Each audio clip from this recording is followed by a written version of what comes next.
Sonido. Buenas tardes, un saludo a todos ustedes.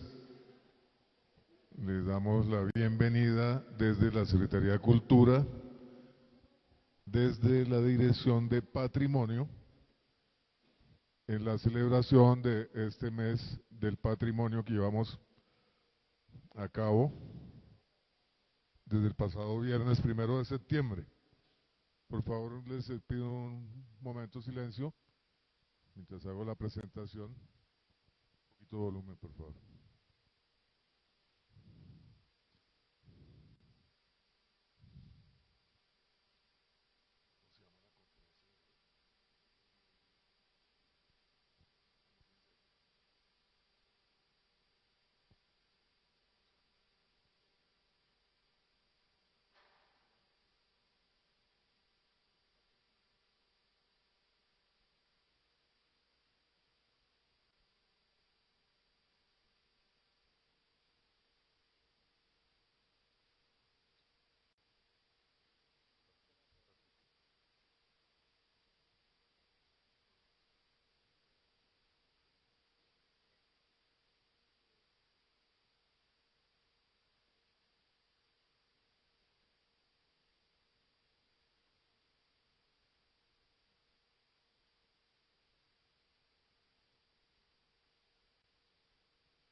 Bueno, nuevamente un saludo a todos ustedes, gracias por asistir a esta convocatoria que desde la Dirección de Patrimonio, gracias a mis compañeros de la Secretaría de Cultura, que han realizado esta importante programación artística y cultural en torno a nuestro mes del patrimonio, que se celebra en todo el país, en todos los municipios y las importantes ciudades de nuestros departamentos.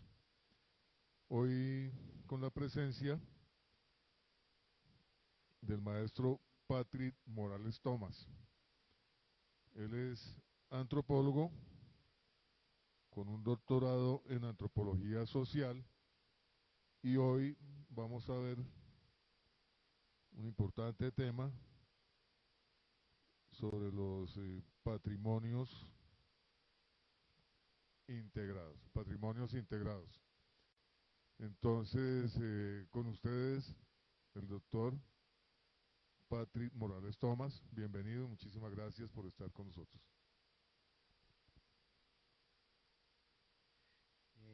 Bueno, buenas tardes para todos, para todas. Pues un saludo muy especial, muchas gracias por asistir.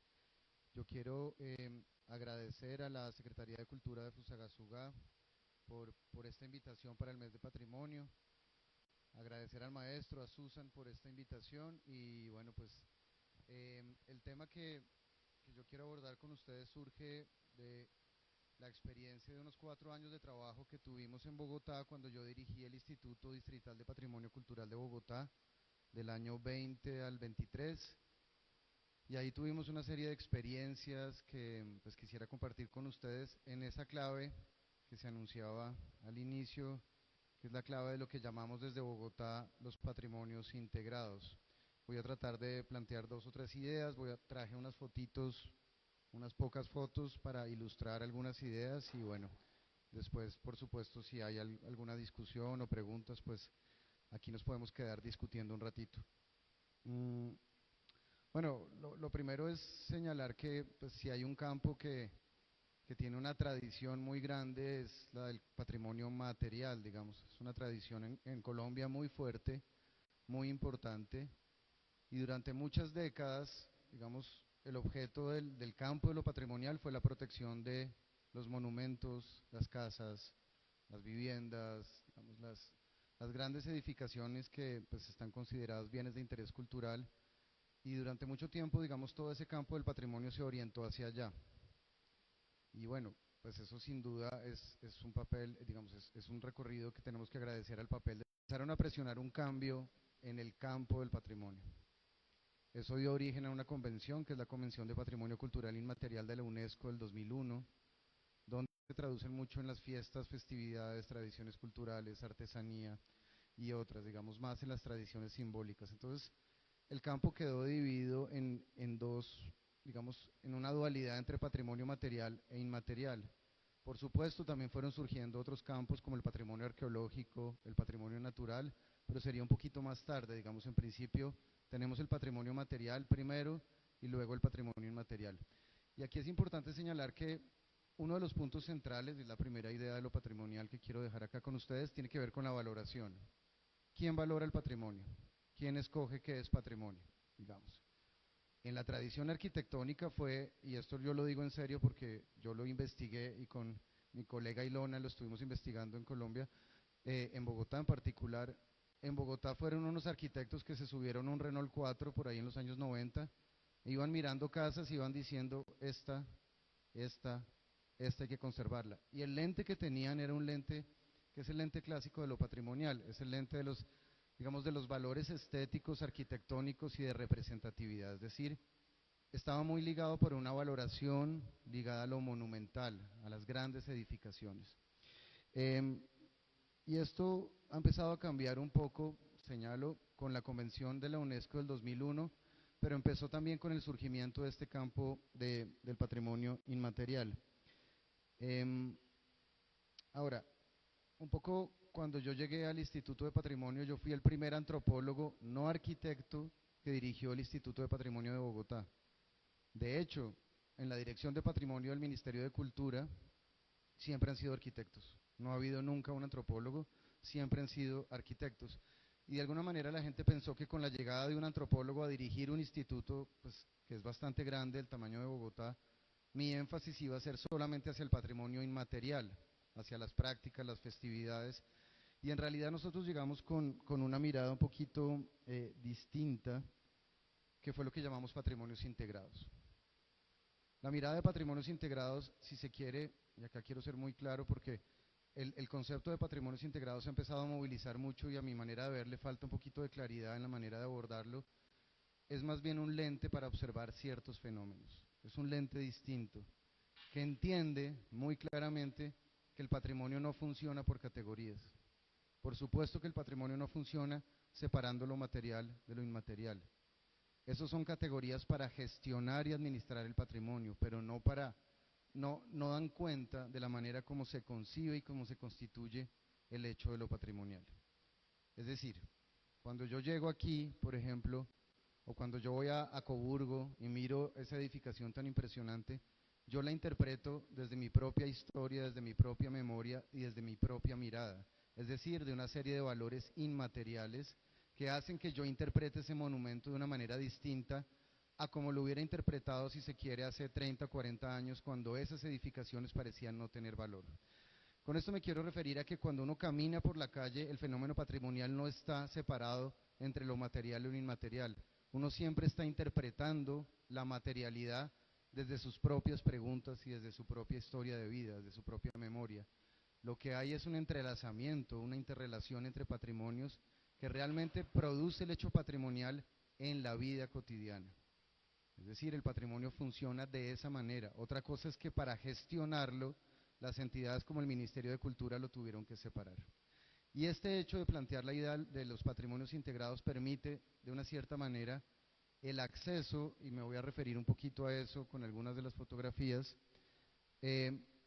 al campo de lo patrimonial de un montón de poblaciones que se consideraban excluidas de ese campo porque no eran expertas en la materialidad. Es decir, este era un campo únicamente de arquitectos. Y si acaso de algunas comunidades que tenían unas fiestas y unas tradiciones culturales que se denominaban portadores del patrimonio. Pero era un campo muy cerrado, muy hegemónico, donde estaba esa pregunta, insisto que es una pregunta importante sobre la valoración. ¿Qué era lo que estábamos valorando? ¿Solamente la materialidad de ese patrimonio? Y la pregunta importante es, ¿qué estábamos dejando de ver? Separando las categorías de lo patrimonial.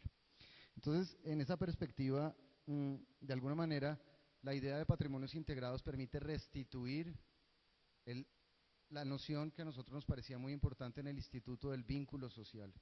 Es decir, el patrimonio es un fenómeno absolutamente importante en términos del vínculo social que se establece, bien sea entre comunidades, bien sea entre las materialidades y lo inmaterial. Es decir, la lectura y el lente de de patrimonios integrados es un poquito más complejo, me voy a referir a eso, insisto, con algunos ejemplos, y confronta esas categorías tradicionales, permitiendo el surgimiento de nuevos actores sociales que estaban silenciados por el campo de lo patrimonial. Ahora, no olvidemos que el patrimonio no se hace preguntas por el pasado, se hace preguntas por el presente. Esas son las preguntas del patrimonio. O si no, díganme ustedes por qué, por ejemplo, los acuerdos de paz de La Habana se firmaron las 2 veces que tocó firmarlos en lugares patrimoniales, Cartagena y el Teatro Colón. El patrimonio es un lugar donde circulan los vínculos sociales y es digamos un lugar, un hecho patrimonial que tiene una dimensión muy importante, que es el arraigo. El patrimonio nos significa, nos hace sentido, nos dice cosas más allá de lo que podemos leer de ese hecho patrimonial. Nosotros en el instituto hablábamos mucho de que el patrimonio es lo que nos importa. Cuando uno defiende el patrimonio, defiende lo que le importa. Y etimológicamente la palabra importar es lo que uno lleva adentro. Digamos, cuando uno se pone a ver la etimología de la palabra me importa, es lo que cargo aquí adentro. Ese es el patrimonio, digamos, que permite restituir a otros agentes sociales que habían estado silenciados, salvo en los casos que están declarados ya en Colombia, como el Carnaval de Barranquilla, el Carnaval de Negros y Blancos, las grandes festividades. La evolución del campo de lo patrimonial empezó a mirar otros patrimonios que de alguna manera tenían una característica fundamental. El patrimonio es absolutamente político, es un hecho político.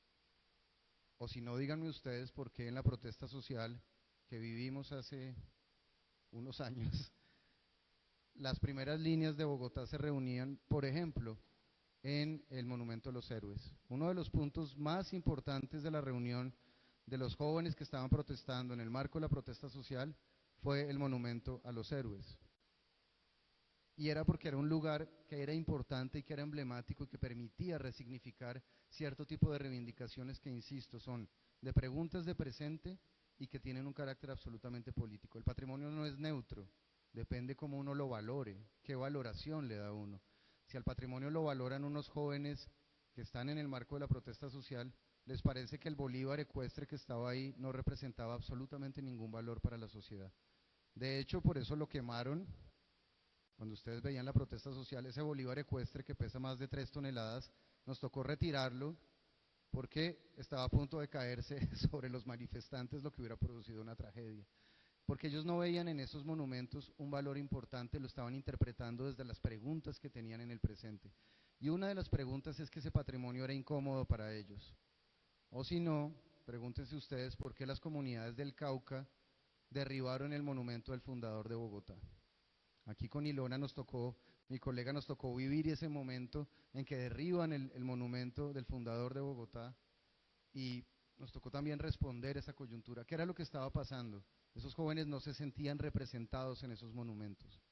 Y uno puede, digamos, el tema de si tenían razón o no es complicado. Yo como director de patrimonio lo que señalaba es que los monumentos no había que tumbarlos, había que resignificarlos, digamos. La posición de un director de patrimonio tiene que ser la preservación de esa materialidad, pero eso no excluía que se pudieran interpelar y resignificar.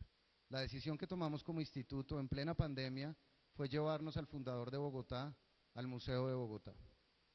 Para que allá se pudieran dar las conversaciones que se tenían que dar, nos tocó restaurar al Gonzalo Jiménez de Quesada. De hecho se perdió, la espada de Gonzalo Jiménez de Quesada se perdió, y la llevamos al Museo de Bogotá y la bajamos de su pedestal.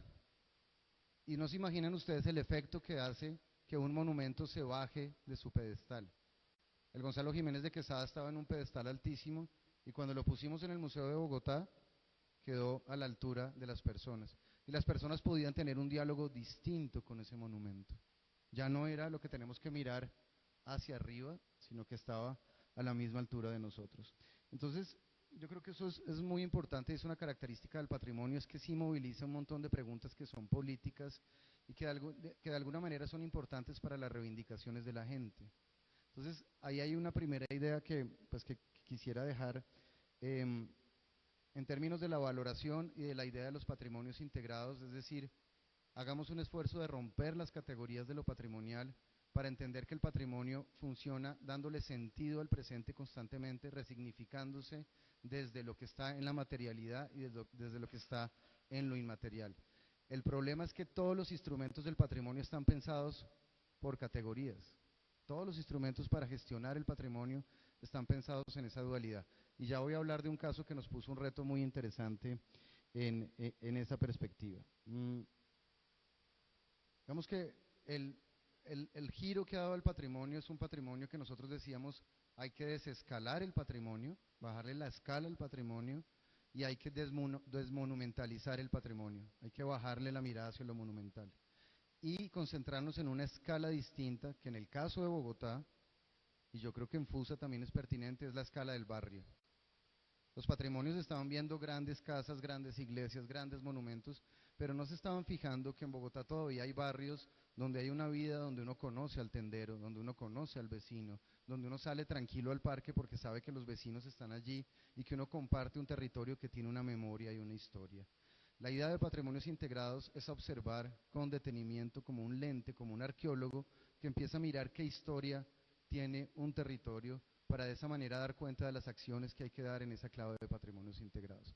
Les pongo un ejemplo.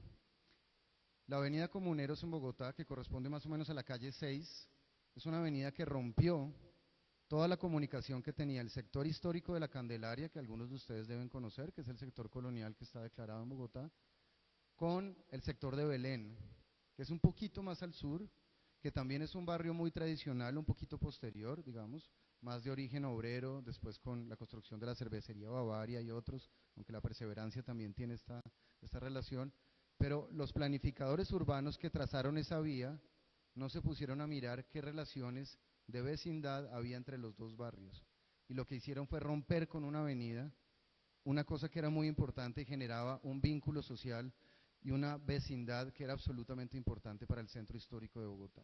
Los planificadores urbanos normalmente atienden solamente esas categorías separadas y ellos dijeron, ahí no hay edificaciones importantes a nivel patrimonial, ahí no hay grandes casas, los valores arquitectónicos ahí no son importantes, borremos.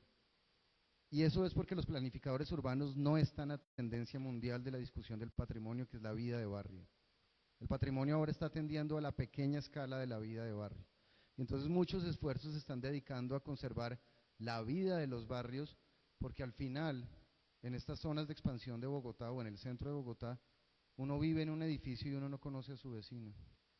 Ustedes vieran esos edificios en la zona industrial de Bogotá, que además tiene categoría patrimonial, la zona industrial de Bogotá, y son unos edificios gigantes con un parquecito que tiene 2 metros por 2, como para que el niño juegue y se tire lleno de rejas.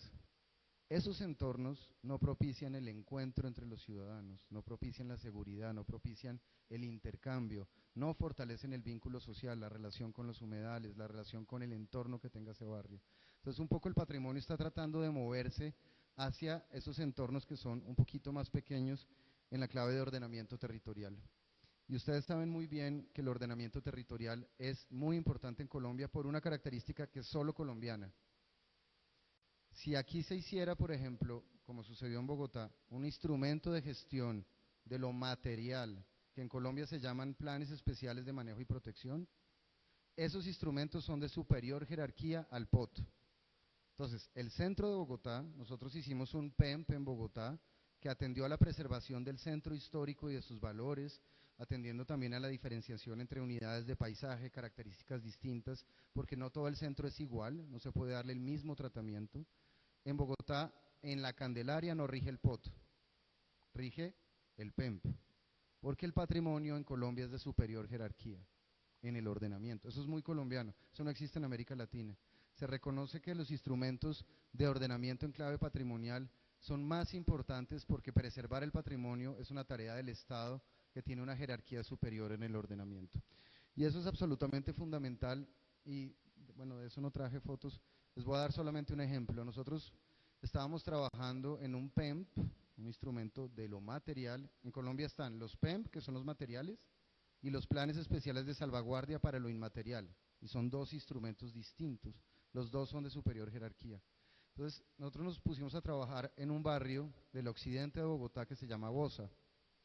Ese barrio fue un centro fundacional, es decir, de estos lugares de congregación de pueblos de indios, Suba, Bosa, Engativá y otros, donde en la colonia congregaron a los indígenas en estos lugares son centros coloniales, tienen una traza colonial y son barrios que ya fueron absorbidos por la ciudad de Bogotá.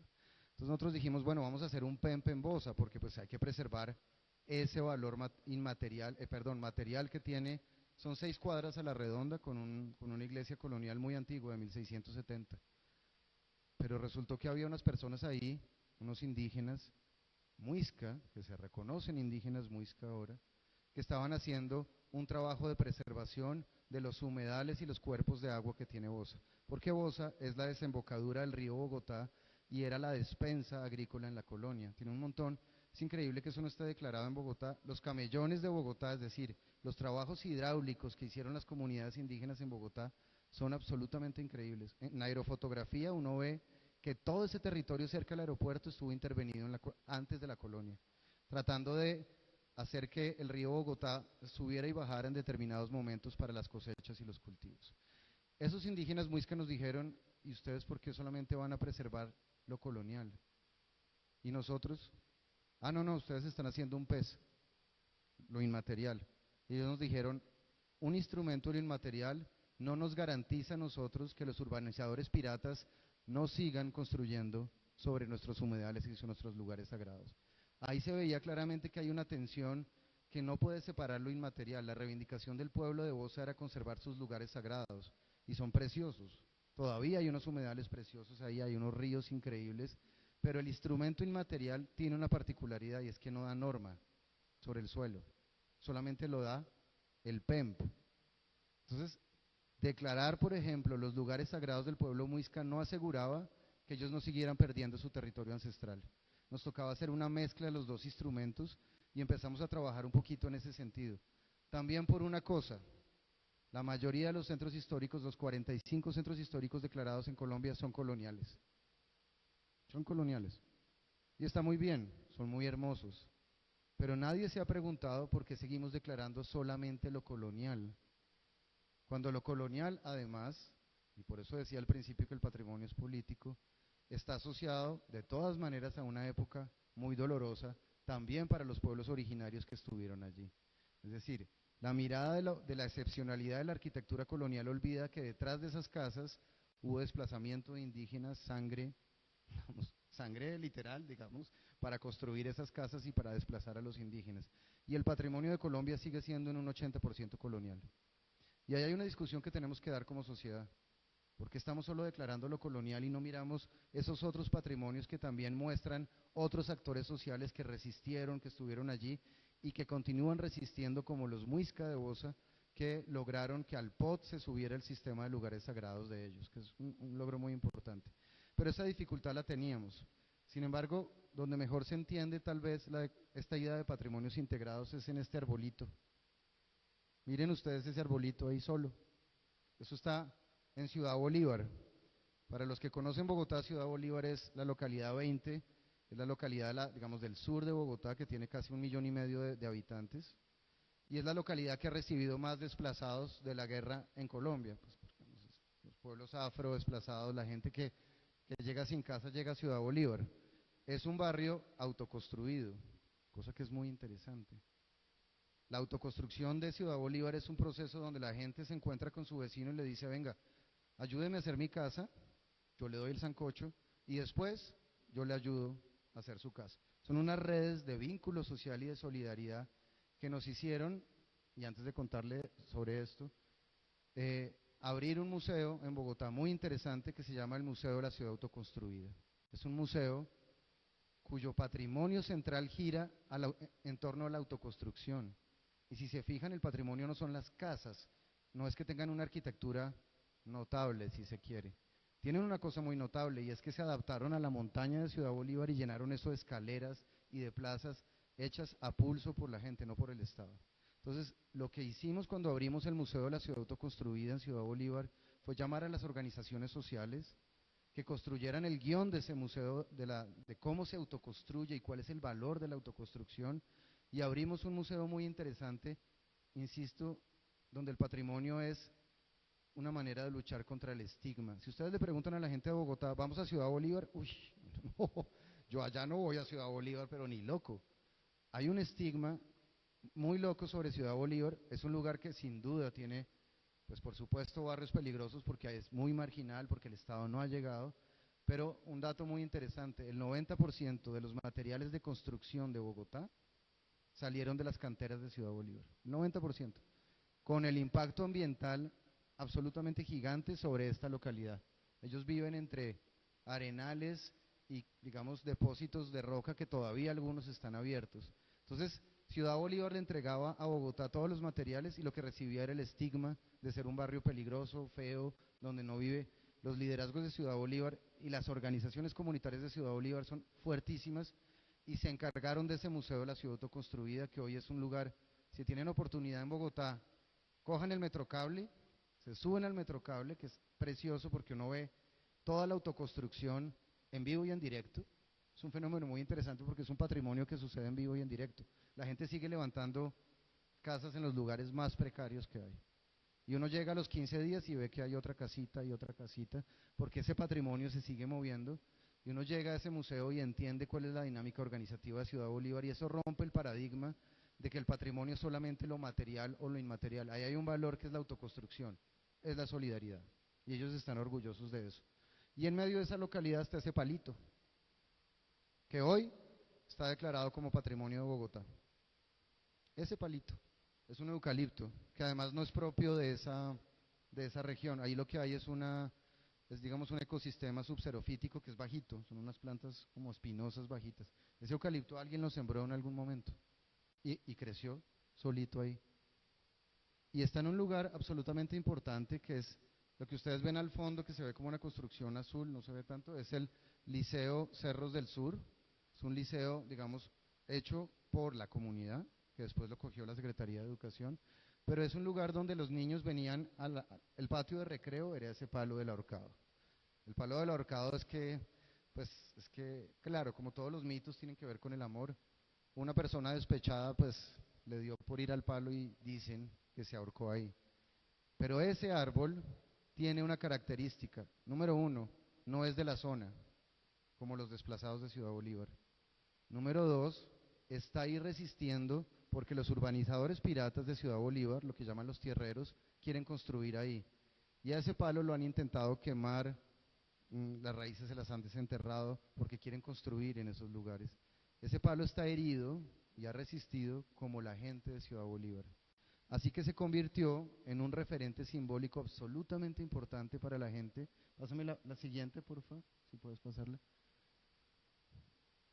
Es el segundo Via Crucis más importante de Bogotá, después del de Monserrate, que es el clásico Via Crucis.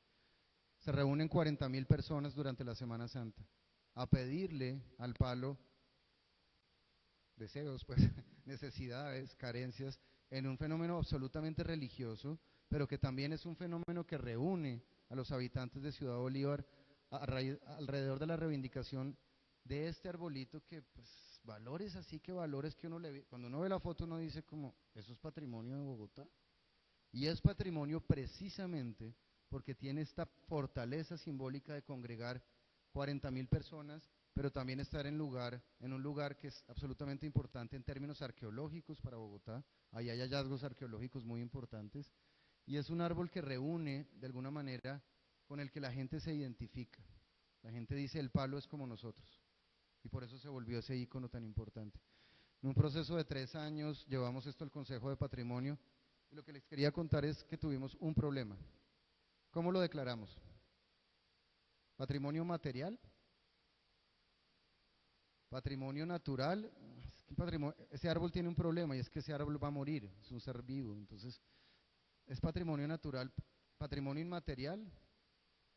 Si se fijan, el problema que teníamos era el problema de las categorías de lo patrimonial. Uno no, por eso yo les decía que las categorías lo que hacen de alguna manera es dificultarnos pensar el hecho patrimonial en su profundidad. Porque esto es patrimonio inmaterial, patrimonio natural y de alguna manera patrimonio material también, porque hay una materialidad que es linda, que es poética, si se quiere. Hay una materialidad que está allí erguida, solita, en el medio del Cerro de las Cruces de Ciudad Bolívar, en el barrio Mirador El Paraíso. Entonces, con este ejemplo, esto es solo un ejemplo, quería profundizar en esta idea de patrimonios integrados. El Palo del Ahorcado es un ejemplo de patrimonios integrados, donde una categoría no alcanza a dar cuenta de la importancia de ese fenómeno y donde lo que permite la noción de patrimonios integrados es que aparezca gente que ahora sí reivindica lo patrimonial. Miren ustedes, los niños de Ciudad Bolívar me decían, ay, es que yo no tengo patrimonio en mi barrio porque es que yo quiero ir a ver el patrimonio de Bogotá. Yo le decía al niño, ¿y qué quieres ir a ver? No, pues la Plaza de Bolívar. Ahí hay un patrimonio absolutamente fundamental.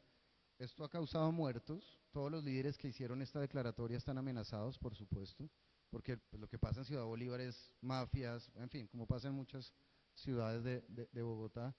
Y ellos han puesto la vida para defender ese palo, que además está todo como, como le trataron de quemar las raíces, entonces quedó así como maltrecho. Pero ahí está erguido representando un valor simbólico, natural, material, estético, un patrimonio integrado. Entonces, este es uno de los ejemplos que a mí me gusta traer. El otro, tal vez, tiene que ver con un tema que está surgiendo, digamos, este es un caso que lo traigo porque también permite entender muy bien una cosa muy importante del patrimonio. El patrimonio es lo único que nos permite entender cuáles son las heridas que tenemos como sociedad. Es lo patrimonial. Este parque hace parte del Cementerio Central de Bogotá, declarado Bien de Interés Cultural Nacional, y quienes hayan ido a Bogotá seguramente vieron el cementerio con sus grandes mausoleos. Ahí están enterrados, bueno, Miguel Uribe ahora, Carlos Pizarro, Bernardo Jaramillo, Galán. Es un cementerio, digamos, de las élites bogotanas y lo fue desde su creación, con sus grandes mausoleos. Pero al lado del cementerio central estaba esto, justo en la 26, además es un lugar de una centralidad grandísima, uno pasa y los ve, se llaman los columbarios del cementerio central. Y este lugar no era para las élites, este lugar era para, así se llaman los registros históricos cuando hicimos la investigación, el cementerio de pobres, era para los pobres de la ciudad.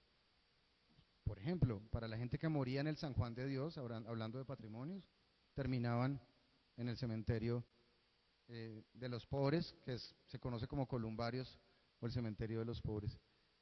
Y ese patrimonio, un alcalde, que ahora es candidato, Enrique Peñalosa dijo, no, este patrimonio no es importante, miren, son 4 estructuras que se repiten, no son lindas, no son mausoleo, vamos a tumbarlo. Y vamos a hacer un parque increíble para los niños. Y uno dice, ¿cuáles son las heridas que queremos ocultar para negar que este lugar tiene una importancia absolutamente fundamental en la historia bogotana? Porque cuenta casi 80 años de enterramiento de los pobres de Bogotá. Al hacer la arqueología del lugar, uno puede determinar que ahí, por ejemplo, les doy 2 datos, había muchos niños enterrados. Porque los niños, en los años 30, 40, 50, eran trabajadores, pues qué más. A los 8 años ya les tocaba pues, trabajar, porque y la mayor parte de la población enterrada aquí era lo que en ese momento se llamaban empleadas domésticas. En los archivos y en los censos era lo que hoy llaman como el servicio doméstico, en ese momento se llamaban empleadas domésticas, y se enterraban ahí. Y ahí están las historias de ese patrimonio. Lo que quería hacer Peñalosa era borrar esa herida y no dar una conversación sobre por qué queríamos borrar un lugar donde los muertos son pobres. Si la vida de los pobres no importó, pues tampoco va a importar su muerte, ¿verdad? Por eso queríamos borrar eso. Afortunadamente, desde el distrito, desde el Ministerio de Cultura se logró declarar el lugar y Peñalosa se quedó con las ganas de tumbar todo este lugar de memoria tan importante. Y ahí es muy importante porque esto es un patrimonio vivo para las empleadas domésticas del presente. Los recorridos que abrimos en este lugar clausurado, porque sacaron a los muertos de ahí a las malas, aunque todavía hay un montón, los llevaron al cementerio del sur, sin avisarle a las personas que todavía hacían rituales en este lugar. Todavía como este lugar está cerrado, pero no ve velas en las rejas. Todavía hay gente pues, que le hace, digamos, homenaje a los muertos. Este lugar, las empleadas domésticas fueron las que resignificaron este lugar, el Sindicato de Empleadas Domésticas de Bogotá fueron las personas que activaron el lugar. Desde el instituto manejamos una idea de activación de lo patrimonial, no de apropiación. Yo no estoy de acuerdo con la palabra apropiación de lo patrimonial. Lo podemos discutir ahorita si quieren, pero es que el patrimonio uno las comunidades que tienen un patrimonio no se tienen que apropiar de ese patrimonio. Si acaso de pronto otras comunidades, pero en el instituto manejamos más bien la idea de activar los patrimonios, darle sentido desde el presente en clave de patrimonios integrados a un lugar tan importante como ese. Y fíjense ustedes que tiene un detalle, tiene las lápidas pintadas. Tiene las lápidas pintadas. En algún momento, una de las artistas vivas más importantes de Colombia, Beatriz González, dijo, era un momento que no se hablaba mucho en el 2001, no se hablaba tanto, o estábamos en un momento de guerra muy difícil. Ella ve una noticia en el periódico de unos cargueros que llevan a un muerto en una hamaca, como cargándolo. Lo ve en el periódico, ella trabaja mucho así, y lo que hizo fue 6 serigrafías distintas con ese motivo y lo repitió en todo el lugar. De alguna manera resignificó ese lugar también como un lugar de memoria asociado al conflicto armado. Pero miren ustedes que la capa no termina ahí. Beatriz González le puso a esto auras anónimas. Y está muy bien, pero el problema es que los que estaban ahí no eran anónimos. Ella silenció de nuevo una memoria que estaba reivindicando que allí lo que hay son historias que Bogotá no ha querido ver de quienes construyeron esa ciudad, es decir, la gente pobre de Bogotá. Nosotros como sociedad no podemos ir borrando las cicatrices. Eso es como cuando uno tiene algo que le molesta y hasta que no lo asume, no le deja de hacer ruido, sino es una cicatriz que cierra como en falso. Y Bogotá está lleno de lugares que han sido violentados de esta manera. A esto lo querían violentar y afortunadamente desde el instituto dejamos ya un proyecto que está en marcha en la nueva administración para hacer un parque de la memoria. Y no solamente de la memoria del conflicto armado, sino lo que nosotros llamamos la memoria de la violencia estructural de este país, que es cuál, la de la segregación y la pobreza. Habla de varias capas de memoria y habla de una lectura que hay que hacer en clave de patrimonios integrados para tener un lente que sea preciso y que de alguna manera dé cuenta de lo que queremos conservar y de las acciones que tenemos que tomar para conservar. El último caso, ya pues para darles la palabra y no extenderme mucho, tiene que ver con algo que se está trabajando, me decía Susan, desde Fusagasugá, que es el tema arqueológico. Ustedes van a México, a Ciudad de México, y lo primero que encuentran es arqueología, y eso mueve turismo, pero millones de personas. Ustedes van a Perú, y uno llega a Bogotá y parece que no hubiera vivido nadie ahí antes de la llegada de los españoles. Nadie. Cierto es que los pueblos indígenas del altiplano, digamos de América del Sur, no tuvieron las grandes construcciones monumentales que hubo en México o en Perú, pero existieron, por supuesto que vivía gente antes de la llegada de los españoles. Y en Bogotá eso ni se habla. Patrimonio arqueológico. Nosotros cuando llegamos al instituto nos dimos cuenta que había unos campesinos que, digamos, ahí en ese lote gigante, eso es Usme, la localidad de Usme, la salida al páramo de Sumapaz. Son 30 hectáreas y se iba a convertir en un proyecto de metrovivienda increíble, edificios de esos, como les contaba, edificios donde nadie se conoce con nadie, porque es la expansión del borde sur de Bogotá, la expansión del borde urbano rural. Entonces, la ciudad está presionando y si ustedes se fijan ahí todavía hay vida campesina. El dato muy interesante es que Bogotá es en un 42% rural. Uno no, claro, está la localidad de Sumapaz, pero Bogotá es muy rural todavía y ahí hay modos de vida campesinos. Y cuando entró la retroexcavadora para construir los edificios, empezó a salir hueso y cerámica y los constructores se quedaron calladitos. Pero las comunidades campesinas que estaban alrededor, organizadas, dieron aviso al Instituto de Antropología y lograron detener la obra. Y poco a poco lograron la declaratoria de un parque arqueológico aquí, que tiene, digamos, esta extensión y probablemente creemos que tiene una profundidad desde el 800 antes de Cristo hasta el momento de la conquista, con 2.500 tumbas que pues no se ha hecho la investigación, solamente se abrieron 120 tumbas, con unas cosas increíbles. En una de las tumbas apareció una boa que fue enterrada viva. Las boas no son de Bogotá, son del Amazonas. Uno veía en la arqueología que había un intercambio muy, muy profundo entre comunidades indígenas y lugares muy distantes como el Amazonas. Y este lugar es lo que llaman un ecotono, es decir, es una transición entre el páramo y la ciudad. Y muy probablemente por eso los indígenas se quedaron ahí durante tanto tiempo y dejaron pues este predio listo para la investigación.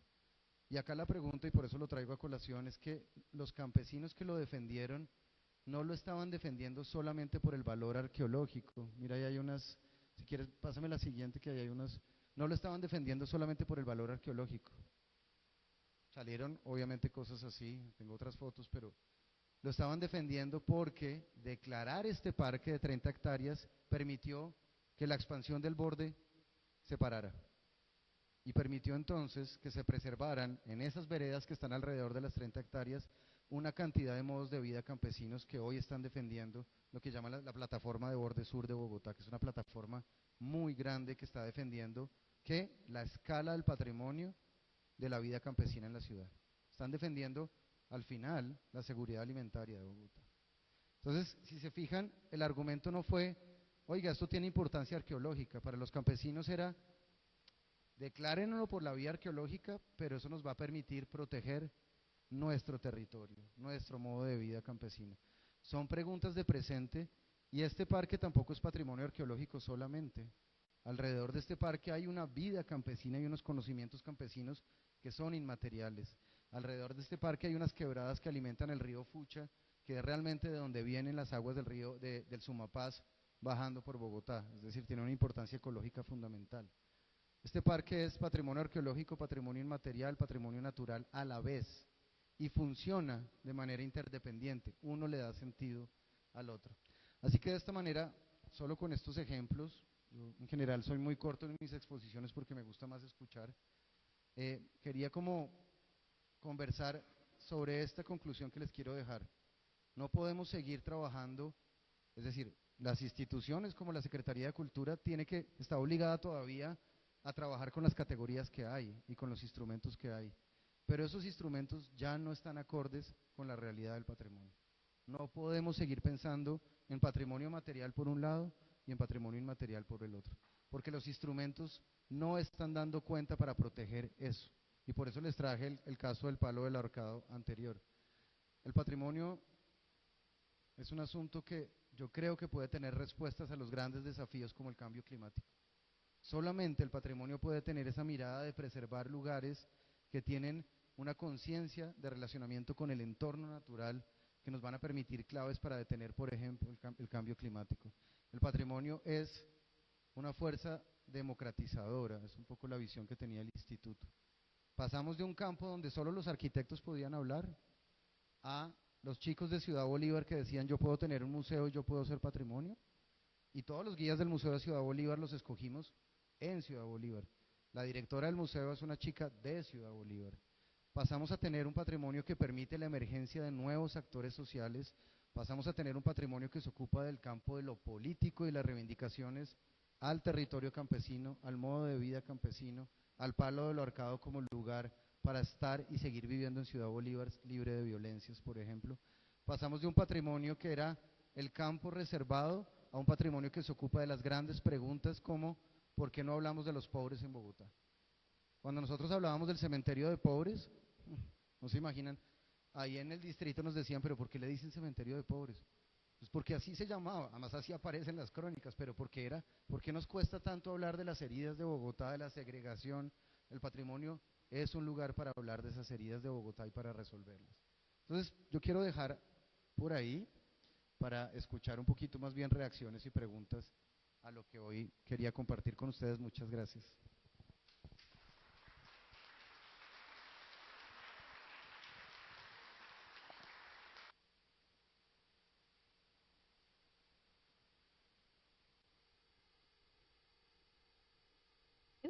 Ya, listo. Agradecemos, Patrick, tu visita, por primera vez visita a Fusagasugá de manera presencial. Sabemos que esta idea del patrimonio integrado, gracias a ti, ha tomado más fuerza desde que estuviste y aportaste en el Instituto Distrital de Patrimonio Cultural. Bueno, antes de empezar con la ronda de preguntas, tenemos un patrocinador que es el grupo Carbonara que nos acompaña aquí. Ellos están vendiendo café, agua saborizada para que quienes quieran acompañar este espacio lo puedan hacer. Para las personas que están a través del Facebook Live de la Secretaría de Cultura, si tienen alguna duda, pueden escribirnos, ahí vamos a estar pendientes de las preguntas. Bueno, para las personas que están aquí de manera presencial, ¿tienen alguna duda? Por acá, bueno, levantaron la mano, acá atrás, bueno, voy a empezar por acá. ¿Vas a participar? No. Bueno, por acá voy a llevar el micrófono. Gracias, muy buenas tardes, mi doctor, bienvenido. Pues todos lo conocen aquí en Fusagasugá, ¿no? Que todas las casonas, inclusive una que tumbaron la venta allá abajo, tenía una secuencia, una cadena, que las unía el antiguo camino del café, que prácticamente está desaparecido toda esa parte, ¿no? Entonces, si uno no es de aquí o no conoce la historia, pues toma de manera muy aislada ese contexto, ¿no? La pregunta es, en un momento determinado, ¿los caminos de herradura o caminos reales podrían ser patrimonio o convertirse en patrimonio por la historia que generan? Gracias.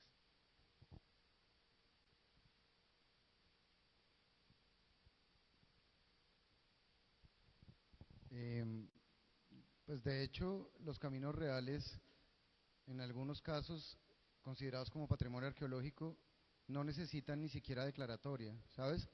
Es curioso, en el ordenamiento del sistema de patrimonio, el patrimonio arqueológico no necesita declaratoria.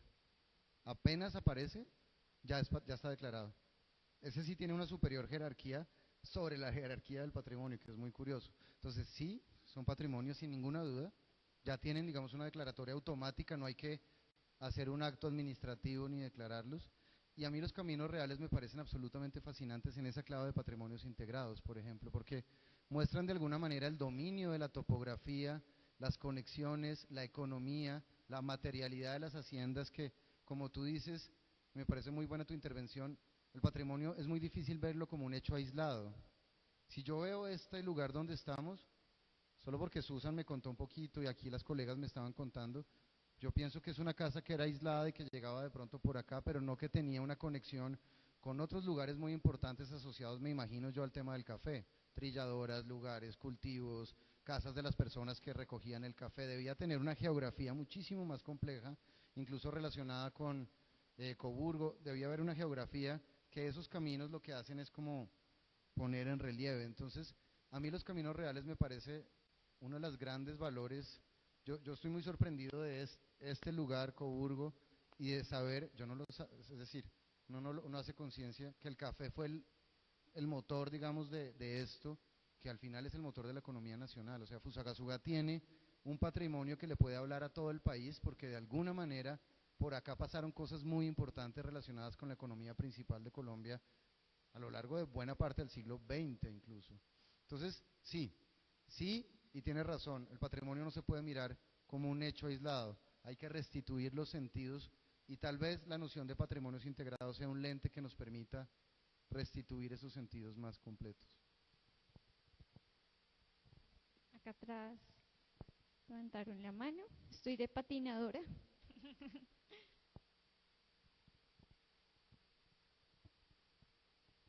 Pues yo siempre he tenido una duda acerca del cementerio central, del cementerio de los pobres, pues porque, pues para mí, ¿no?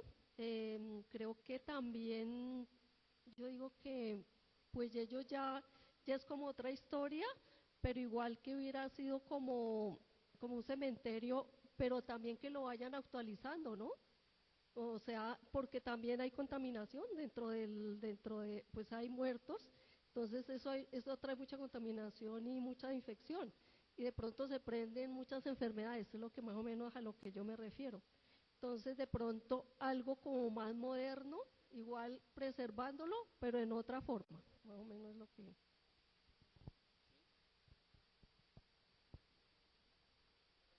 ¿Por acá? ¿De una vez todas? Listo. ¿Quién levantó más la mano? Allá atrás. Bueno, es la primera pregunta. La segunda.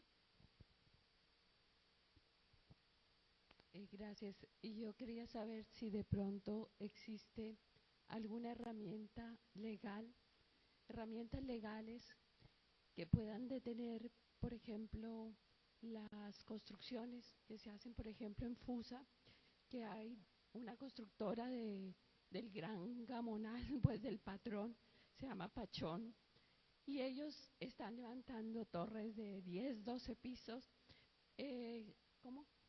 Ah, ok. Torres de 10, 12 pisos que son totalmente loco en una ciudad donde incluso los suelos no son adecuados para este tipo de construcciones, uno. Y segundo, por ejemplo, dentro del POT, me imagino que es el problema general en Colombia, que las administraciones que llegan en un momento le dan prioridad pues a la gente que tiene dinero y que construye, como por ejemplo Leonor Serrano de Camargo, con una construcción de 25.000 viviendas supuestamente de interés social en unas áreas que tampoco se puede construir, y que lo que pregunto es ¿qué herramientas legales existen para que la población pueda parar estos procesos cuando ya han sido aprobadas dentro de un POT, por ejemplo?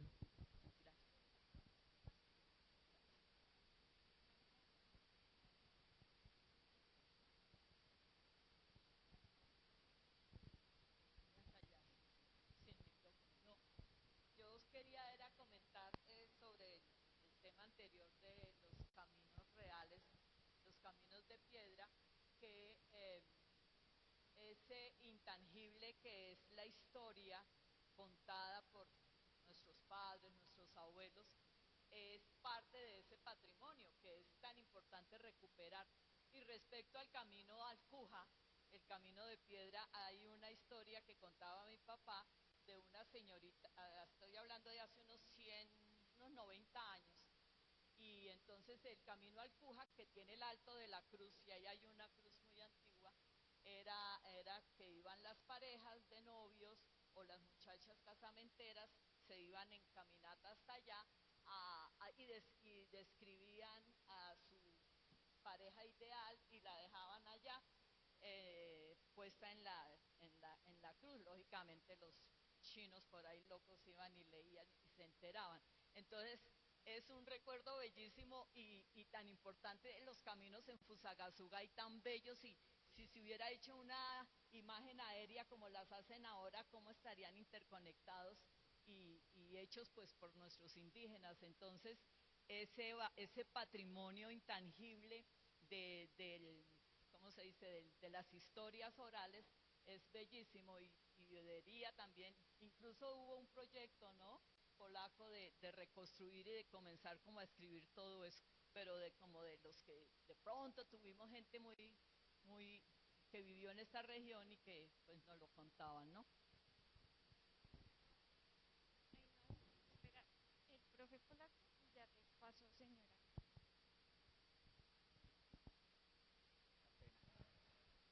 Buenas tardes. Yo he sido fiel seguidor suyo desde cuando estaba en la secretaría, en el instituto en Bogotá, y en pandemia nos veíamos mucho por Face. Un trabajo muy bonito que debían de seguir haciendo, porque de ahí salieron muchas ideas. Cuando se pensó en mostrar la Candelaria calle por calle, que muchas veces uno pasa y no ve, de ahí salió la idea del trabajo que hicimos aquí en Fusa, de reconocer el centro de la ciudad. También copiamos la idea del árbol del ahorcado. Empezamos a mirar cómo nacieron los barrios en Fusa y por qué hay barrios con nombres tan emblemáticos. O por ejemplo, ¿por qué tenemos una escuela Gira Castro? ¿De dónde salió el nombre? Y descubrimos, al menos en mi percepción, de que en Fusagasugá hubo en los 70, yo estaba muy sardino todavía, hubo como esa competencia entre la izquierda y los partidos de derecha. Uno mira al norte y encuentra todos los barrios: Gaitán, Galán, Progreso, Carlos Lleras, pero mira al sur y encuentra Barrio Obrero, Pablo Bello, Comuneros. Ahí es una historia interesante de desentrañar. respecto a los caminos y lo más importante, la integralidad. A veces uno se suscribe a esto. Es muy bonito, pero es que fue de la élite y el patrimonio tiene su política. ¿Cuándo vamos a mostrar la de los pobres? ¿Cuándo vamos a mirar cómo nació el barrio obrero y hasta dónde se mantiene? Yo soy un enamorado y se lo he dicho a Susan, que nos toca hacer la historia de los barrios, de dónde nacieron, por qué llegaron, y no solo la historia arquitectónica, que es que este sitio es importante porque tiene unas pinturas afuera, pero ya está fuera de contexto, ya la piscina quedó por allá tirada, se les olvidó que aquí fue el primer teléfono que hubo en Fusa, que la electricidad de aquí venía de Puente Cangrejos, que ahora no lo llaman así, ahora le pusieron otro nombre, etcétera, etcétera. Entonces, mi inquietud más que molestar es reflexionar en la necesidad de que miremos lo nuestro, desde la perspectiva nuestra, no que nos la pongan desde arriba. Hace 20 días hicimos el Festival de la Chicha, aquí también, y mire que descubrimos cosas muy interesantes, comidas que se nos han ido quedando en el olvido. Yo les decía que dentro de 20 años el plato típico de Fusa va a ser la salchipapa, porque es lo que comen todos después de las 4 de la tarde. Y se nos olvidó la mazamorra chiquita, se nos olvidaron toda una serie de alimentos que son nuestros. Gracias por haber venido, maestro. De verdad que es muy contento de verlo en esta tierra. Falta mostrarle mucho, ojalá no sea la última vez. Gracias.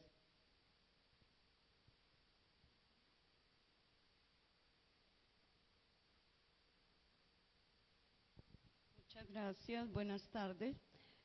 Felicitarlo por tan excelente conferencia, por dedicarnos aquí en Fusagasugá toda la sabiduría, el conocimiento que tiene. Ojalá fuera más extenso este conversatorio.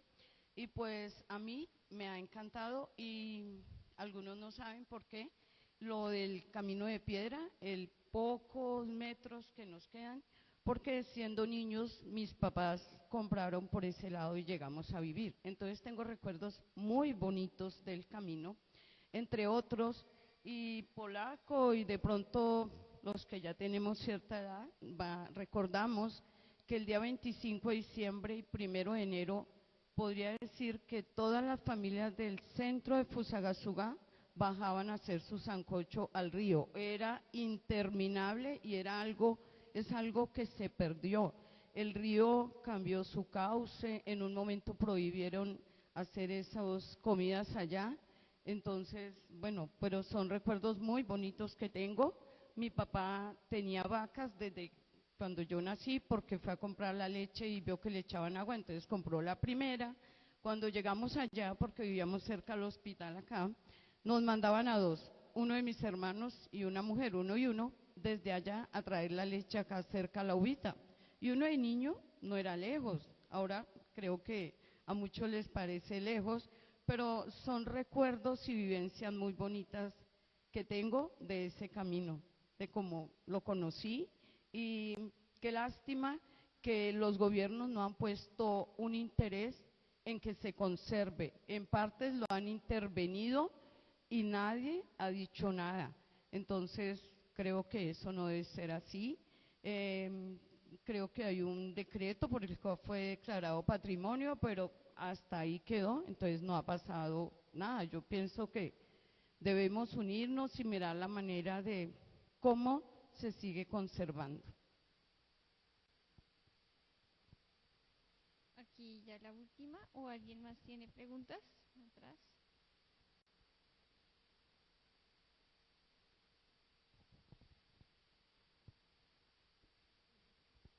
Buenas tardes. Pues mi inquietud acerca de Fusagasugá, de pronto más publicidad acerca de sus lugares históricos bonitos, porque mucha gente llega, por ejemplo, que de pronto tuvimos, o mucha gente ha venido acá, pero no conoce mucho, por ejemplo, las partes como más antiguas, pero a la vez modernas, pero a la vez que ya están como en otra evolución, ¿sí? Como las estatuas, por ejemplo, el cementerio que no sabía que Fusagasugá tenía, yo pues también tengo raíces en Fusagasugá y hasta ahora sé que eso existe.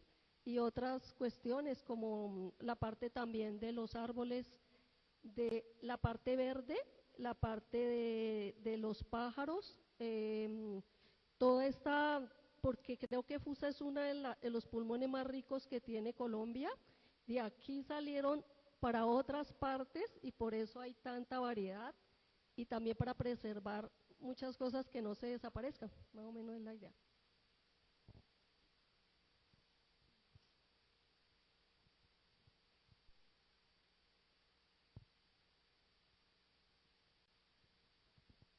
Ya, a ver si hilo algunas respuestas de las 5 preguntas. Empecé por la salchipapa porque yo estoy completamente de acuerdo.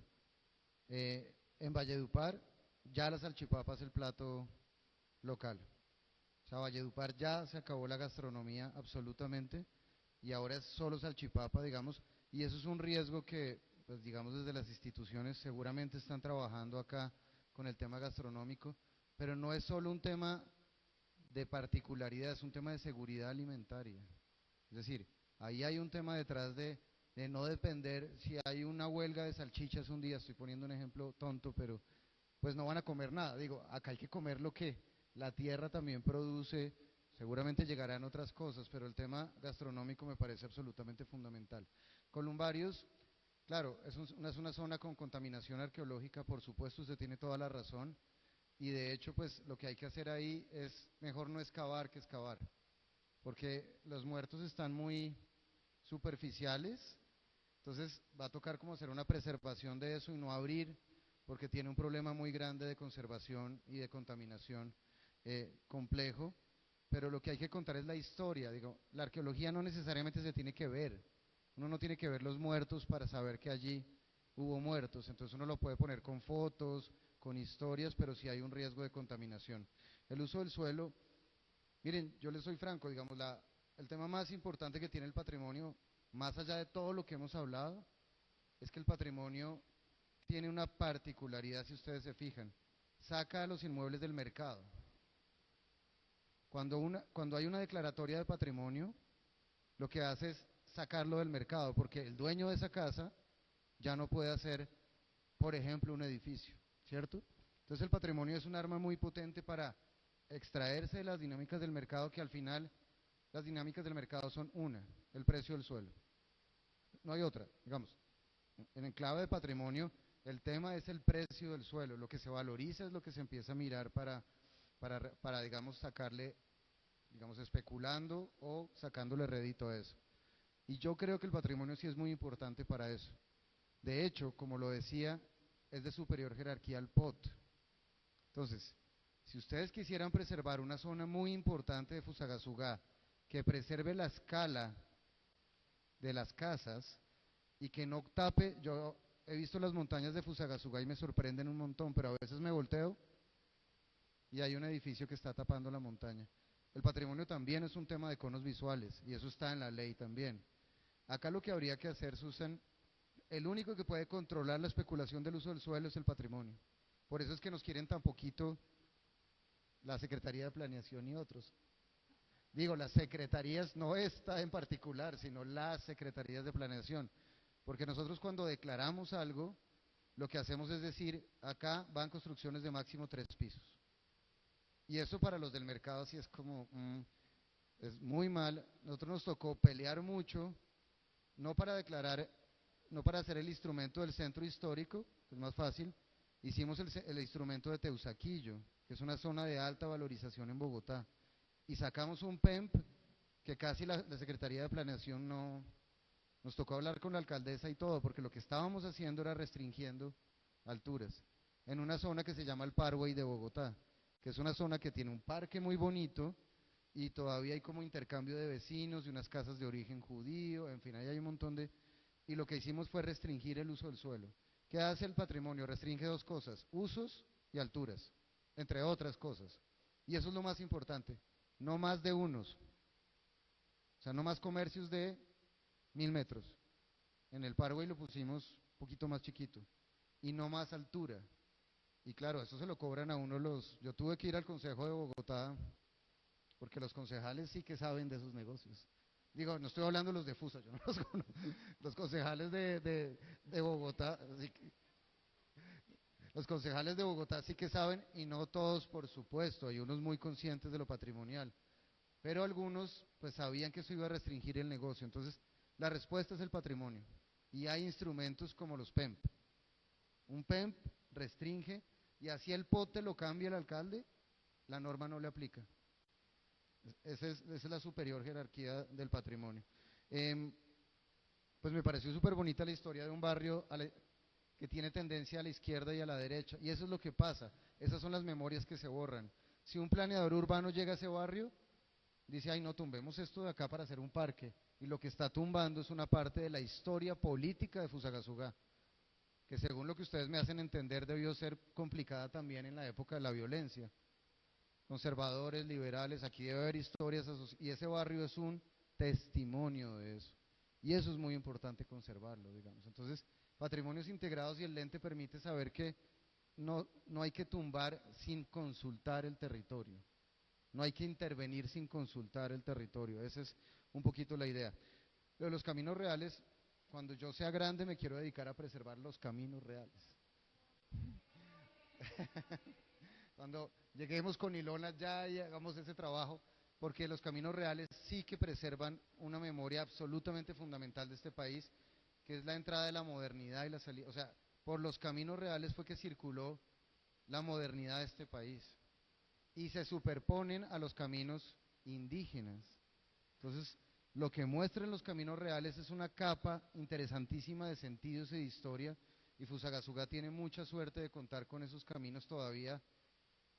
Yo sé que son pedacitos, como en toda Colombia, pero vale la pena trabajar en ese sentido para preservar esa memoria tan importante.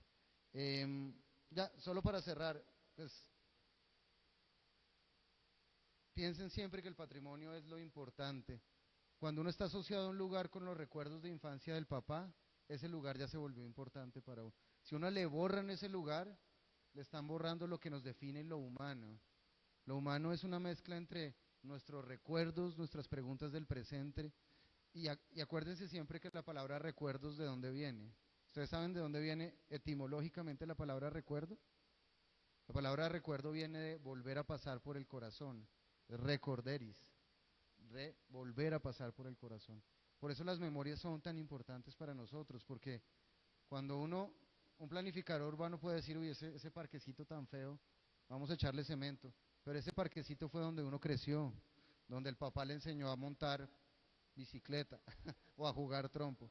Lo que llevamos y nos atraviesa en el corazón es lo que defiende el patrimonio.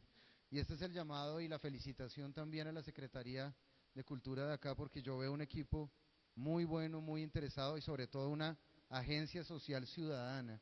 Lo más importante que requiere el patrimonio no son solo las instituciones, es la gente que presiona a los que estamos en los cargos públicos y que le dice, oiga, póngase pilas con esto porque si no, y que le explica y que lo lleva a caminar. Entonces yo me voy muy sorprendido de Fusca, porque es que uno tiene la tendencia de pasar a Girardot y no parar acá, por la variante esa que hicieron.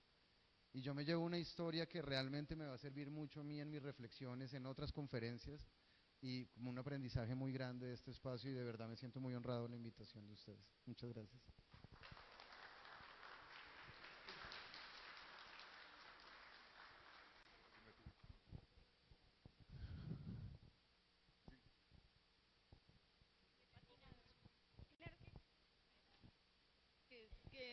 Hablando precisamente del camino que recorrimos de niño muchas veces y que todavía lo hacemos, entonces yo siempre me preguntaba, ¿cómo hicieron estos caminos hace muchos años sin las herramientas que ahora tenemos y que estén intactos lo que todavía se conserva, ¿no? Porque uno ve que aquí echan una calle o algo y al poco tiempo ya está destruida, y con la modernidad y con los materiales y la maquinaria que tenemos. Siempre tuve la inquietud, pero no tenía como una respuesta a cómo lo hicieron. Y resulta que un maestro en mi casa, algún día yo toqué el tema y me dice, yo de niño ayudé a hacer por Venecia, mi abuelo me llevaba a hacer caminos. Entonces nosotros estábamos en Patrimonio, hicimos un pequeño como documental sobre eso, llevando al maestro que nos dijera cómo él de niño vio que sus abuelos los hacían. Entonces ya tuve una respuesta de pronto del que menos lo esperaba y pues bueno, eso me encantó.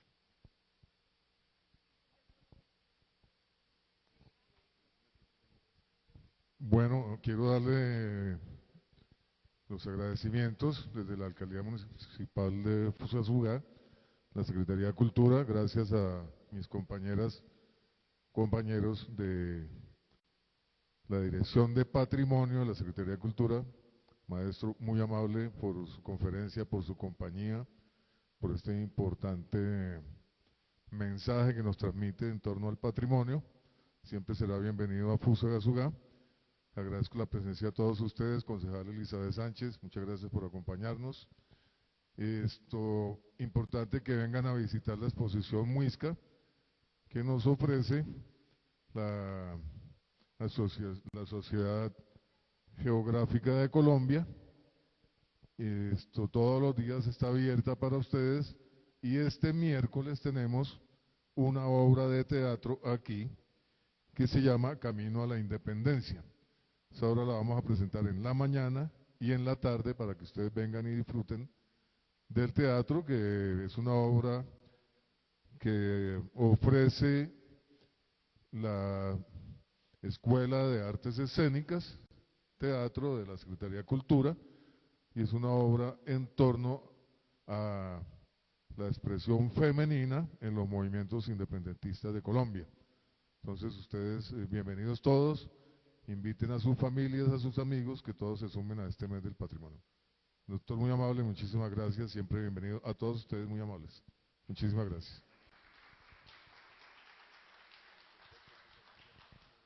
Recuerden que estamos también apoyando y sobre todo agradeciendo la fidelidad en este mes del patrimonio cultural. Las personas que asistan a más de 2 conferencias tendrán la posibilidad de viajar con nosotros a la Casa de Museo del Salto del Tequendama con refrigerio y transporte. Esta salida se realizará el día 27 de septiembre.